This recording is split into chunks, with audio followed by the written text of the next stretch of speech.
Certains auraient voulu, oh, honorable membre du Conseil, que je vienne ici m'excuser de mes origines ethniques. Que non. Parce que je pose depuis plusieurs années dans ce pays.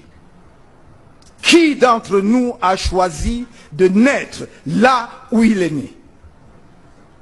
Qui?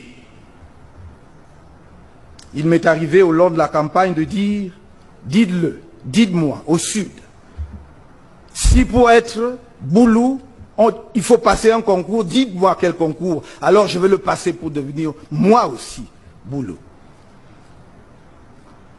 Non, monsieur l'honorable membre du Conseil, vous ne devez pas laisser que la pollution qui a enfumé et intoxiqué des mois durant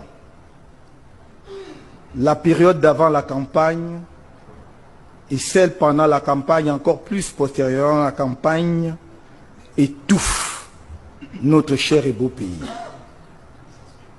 Je ne vais pas m'excuser d'être Camerounais parce que je suis Camerounais.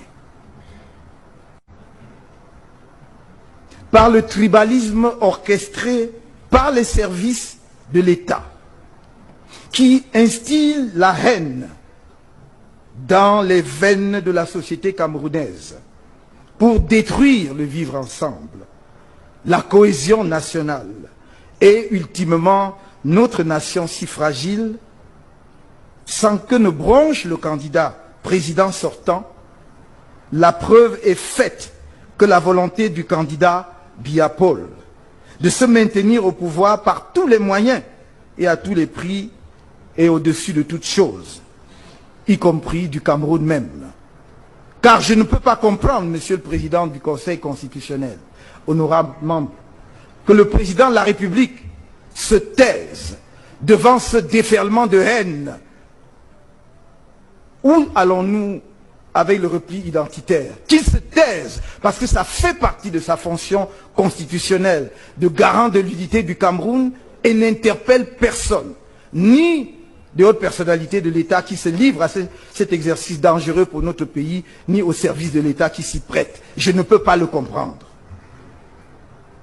On comprend dans ces conditions que l'élection présidentielle du 7 octobre se soit transformée en un piteux spectacle de sauvagerie électorale. Honorables membres du Conseil constitutionnel, ceux qui, depuis des années, clament, arrogants et méprisants, qu'après Biya, ce sera Biya, fourbissent les armes de guerre dans un complot macabre contre le peuple camerounais et la nation camerounaise.